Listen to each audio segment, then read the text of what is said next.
Hello అండి అందరికీ. ముందుగా నా వీడియో చూసిన వాళ్ళందరికీ, లైక్ చేసిన వాళ్ళందరికీ, అలాగే కామెంట్ చేసిన వాళ్ళందరికీ కూడా థ్యాంక్ యూ సో మచ్ అండి. ఈరోజు ఉసిరికాయ దీపం ఎలా పెట్టాలో చూద్దాము. చాలామందికి ఉసిరికాయ డైరెక్ట్గా అలానే పెడతారా, కట్ చేసి పెడతారా అనేది కొంతమందికి తెలియదండి. కొత్తగా పెళ్ళైన వాళ్ళకైతే ఇది బాగా యూజ్ అవుతుంది. లాస్ట్ వరకు చూడండి. ముందుగా ఉసిరికాయల్ని కొంచెం పెద్ద సైజు ఉన్నవి మనం ఎంచుకోవాలి. ఎటువంటి మచ్చలు అవి లేనివి శుభ్రంగా నీళ్ళలో కడిగేసి తుడిచేసుకోవాలి. తర్వాత పైన ఉన్న చెక్కు ఇలా ఒక చిన్న స్పూన్తో మధ్యలో కొద్దిగా ఇలా లోతుగా ఉన్నట్టుగా తీసుకోవాలి. మనం ఎన్ని ఉసిరికాయ దీపాలు పెట్టాలనుకుంటామో అన్నిటికీ అలా మెల్లగా తీసుకోవాలండి. పల్చగా ఉన్న స్పూన్తో అయితే చక్కగా వచ్చేస్తుంది. ఇలా ఎటువైపు అయితే మనకి ఉసిరికాయ ఒకవైపు అయితే కొంచెం హైట్ ఎక్కువగా ఉంటుంది తొడిమ దగ్గర, ఆ తొడిమ అనేది తీసుకోవాలి. ఫ్లాట్గా ఉన్న వైపు ఏమో కిందకు వదిలేయాలి. అది కింద కూర్చోబెట్టడానికి ఈజీగా ఉంటుంది. ఇలా ఎత్తుగా ఉన్న వైపు మనం ఇలా చెక్కు మొత్తం తీసేసుకోవాలి. రౌండ్గా కొద్దిగా తీసుకోవాలి. మనకి ఒత్తి పెట్టడానికి చాలా ఈజీగా ఉంటుంది. ఒత్తి కూడా అందులోనే సరిగ్గా కూర్చుంటుంది అన్నమాట. జారిపోకుండా డైరెక్ట్గా కట్ చేయకుండా పెడితే ఒత్తి అనేది జారిపోతుంది. నూనె మనము ముంచేసి పెడతాం కాబట్టి జారిపోతుంది. ఇలా చక్కగా కట్ చేసేసి పెట్టుకుంటే శుభ్రంగా ఒత్తి కూర్చుంటుంది. ఎక్కువసేపు వెలుగుతుందండి. ఇలా మనం ఎన్ని పెట్టాలనుకుంటామో 11, 9, 21, 101 మన స్తోమత కొద్దీ మనము ఈ ఉసిరికాయ దీపం అనేది పెట్టుకోవాలి. కార్తీక నెల మొత్తం కూడా పెట్టుకోవచ్చు వీలైతే. వీలు కానప్పుడు కార్తీక పౌర్ణమి రోజు పెట్టుకోవచ్చు, సోమవారం రోజు పెట్టుకోవచ్చు, శనివారం పెట్టుకోవచ్చు. ఇలా ఎవరికి ఎప్పుడు వీలైతే అప్పుడు పెట్టుకోవచ్చు.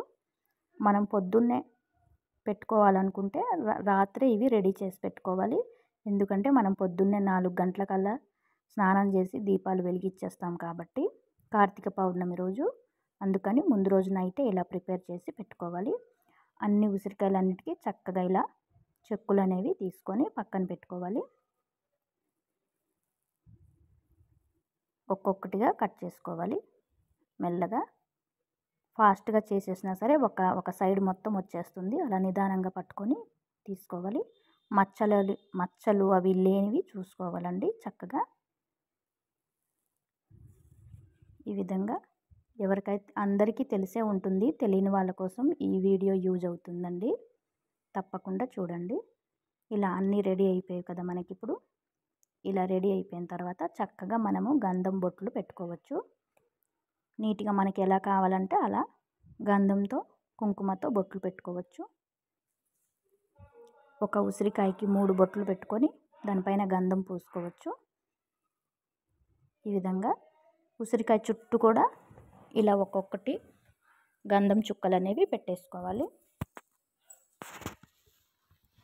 దీపం పెట్టిన తర్వాత బొట్లు అవి పెట్టడానికి అవకాశము ఉండదు కాబట్టి ముందే ఇవన్నీ రెడీ చేసుకొని తర్వాత ఒత్తులు పెట్టుకోవాలి.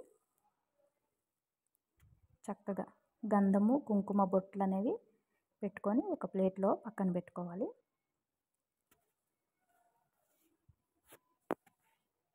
చూసారు కదా, ఈ విధంగా ఒక ఉసిరికాయకి 5 చుక్కలు పెట్టుకోవచ్చు, 3 చుక్కలు పెట్టవచ్చు, వీలైతే 4 కూడా పెట్టుకోవచ్చు. ఇలా ఎలా నచ్చితే అలా పెట్టుకోవచ్చు మనకి నచ్చినట్టు. చక్కగా ఇలా చుట్టూ రౌండ్గా కూడా గంధం పెట్టేసి దాని చుట్టూతా బొట్లు పెట్టుకుంటే కూడా చాలా బాగుంటుంది. నేను 3 విధాలుగా ఇక్కడ చూపిస్తున్నా. ఎలా వీలైతే అలా మనకి పెట్టుకోవచ్చు అన్నమాట. బొట్లు గంధము పసుపు కుంకుమ బొట్లు అనేది పెట్టుకోవాలి. ఇలా చుట్టేసి దానిపైన చుక్కలు పెడితే చాలా అందంగా ఉంది.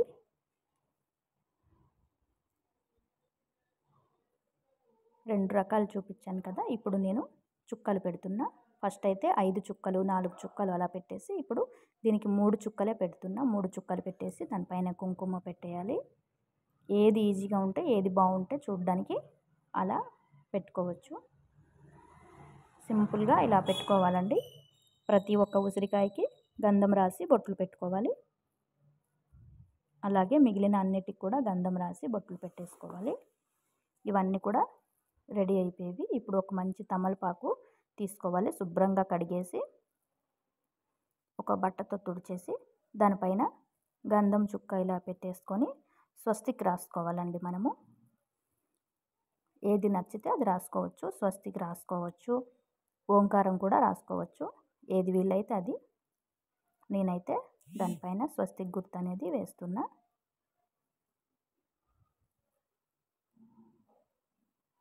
చక్కగా ఇలా తమలపాకుని శుభ్రంగా చేతి నిండా పట్టుకొని ఇలా దిద్దుకోవాలి. గంధం అనేది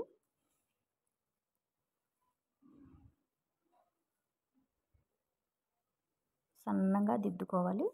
ఇవి చక్కగా ఆరిపోయిన తర్వాత చాలా అందంగా కనిపిస్తాయి, చాలా బాగుంటుంది. ఇలా దిద్దుకున్న తర్వాత దానిపైన గంధం బొట్లు అనేది కుంకుమ బొట్లు అనేది పెట్టుకోవాలండి. గంధం దిద్దేసాం కదా, ఇలా 4 చుక్కలు పెట్టుకున్న తర్వాత కుంకుమ బొట్లు చక్కగా పెట్టేసుకోవాలి. అన్నిటికీ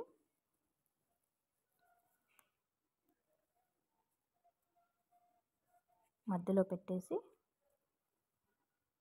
చుట్టూ మధ్యలో అలా చిన్న చిన్న చుక్కలకు కూడా కుంకుమ బొట్టు అనేది పెట్టుకోవాలి. చూసారు కదా, ఈ విధంగా మనకి ఈ తమలపాకు మీద కూడా కుంకుమ బొట్లు పెట్టేసాము. ఇది రెడీ అయిపోయింది. చక్కగా ఆరిపోతే చాలా బాగా కనిపిస్తుందండి. ఇప్పుడు పచ్చిగా తడిగా ఉంది కాబట్టి అలా కొంచెం డల్గా ఉంది. ఒక ప్లేట్లోకి తీసుకోవాలి. ఇత్తడి ప్లేట్ అయినా రాగి ప్లేట్ అయినా సరే, స్టీల్ ప్లేట్లో అయినా పెట్టుకోవచ్చు.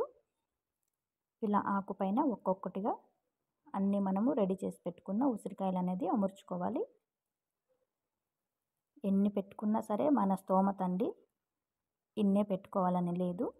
9, 11, 21, 101 వీలు కానప్పుడు ఒక్కటైనా పెట్టుకోవచ్చు, 3 అయినా పెట్టుకోవచ్చు, 5 అయినా పెట్టుకోవచ్చు. మనకి ఎంత స్తోమత ఉంటే అంత పెట్టుకోవచ్చు. ఇంకా చాలామంది డ్యూటీలకు వెళ్ళే వాళ్ళకి ఇలా చేయడానికి కూడా టైం ఉండదు. అలాంటి వాళ్ళు ఒక్క ఉసిరికాయ పెట్టుకున్నా సరిపోతుంది. ఇలా ఒత్తులు ముందుగా నూనెలో వేసి నానేసుకోవాలి. ఇవి పువ్వొత్తులు అంటారు. ఈ ఒత్తులు నానేసుకున్న తర్వాత ఒక్కొక్కటిగా ఒత్తులు అనేది ఉసిరికాయ పైన జాగ్రత్తగా పెట్టుకోవాలి. అన్ని ఉసిరికాయలు అన్నిటి మీద ఈ ఒత్తులు అనేది పెట్టుకోవాలి. వీలైతే దానిపైన కొంచెం కర్పూరం కూడా ఇలా అంటిస్తే తొందరగా వెలిగిపోతుంది. ఇవి బాగా నూనెలో నానే ఉంటాయి కాబట్టి తొందరగానే వెలిగిపోతాయి. ఒక్కొక్కసారి గాలి వచ్చేటప్పుడు పెట్టడానికి అవ్వదు కదా, అలాంటప్పుడు కర్పూరం పెట్టుకుంటే తొందరగా అంటుకుంటుంది, చక్కగా వెలుగుతాయండి ఈ దీపాలు అనేవి. మనం వెలిగించినాక చూస్తే చాలా ప్రశాంతంగా అనిపిస్తుంది, చాలా బాగుంటాయి. మనసుకు కూడా చాలా సంతోషంగా అనిపిస్తుంది ఇలా మనం చేసి పెట్టుకున్నందుకు. చక్కగా అన్ని ఉసిరికాయలు అన్నిటిపైన ఇలా పువ్వొత్తులు అనేది మనం అమర్చుకోవాలి. తర్వాత మన దగ్గర ఏమైనా పువ్వులు ఉంటే పువ్వులు కూడా చక్కగా ఆ ప్లేట్ నిండా అమర్చుకోవాలండి.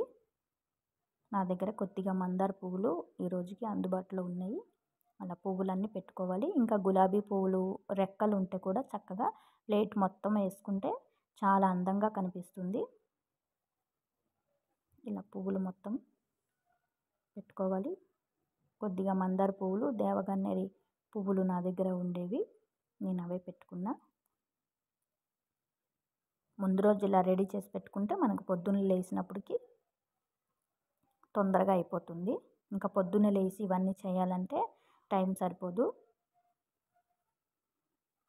చూసారు కదా, ఈ విధంగా రెడీ అయిపోయేవి. ఇప్పుడు వీటిని మనము వెలిగించుకుందాం. నేను మీకు ఒక్కటి వెలిగించి చూపిస్తానండి. ఇలా అన్నీ వెలిగించుకొని మనము దేవుడికి దండం పెట్టుకోవాలి. చూసారు కదా, వెలిగిన తర్వాత ఎంత బాగుందో చూడడానికి. ఇలా ఉసిరికాయ దీపం అనేది వెలిగిస్తే మనకి చాలా సంతోషంగా అనిపిస్తుంది. కార్తీక మాసం మొత్తం అందరూ కూడా ఈ ఉసిరి దీపం అనేది పెడతారండి. కొంతమంది బియ్యం పిండితో చేస్తారు, గోధుమ పిండితో కూడా చేసి నెయ్యి వేసి దీపం కూడా వెలిగిస్తారు. బియ్యం పిండితో ప్రమిదలు ఎలా చేసుకోవాలనేది నేను మరొక వీడియోలో చూపిస్తా. ఈ వీడియో కనుక నచ్చితే లైక్ చేయండి. కామెంట్ చేయండి. అలాగే మరొకసారి వీడియో చూసిన వాళ్ళందరికీ థ్యాంక్ యూ సో మచ్ అండి. నాకు తెలిసినట్టు నేను చేసి చూపించాను. ఏమన్నా తప్పులుంటే సారీ. నేనైతే ఇలానే చేస్తానండి నాకు తెలిసినట్లుగా. చూసారు కదా ఎంత చక్కగా ఎంత అందంగా ఉన్నాయో ఉసిరికాయలు దీపాలు అనేవి. థ్యాంక్ యూ సో మచ్ అండి చూసినందుకు.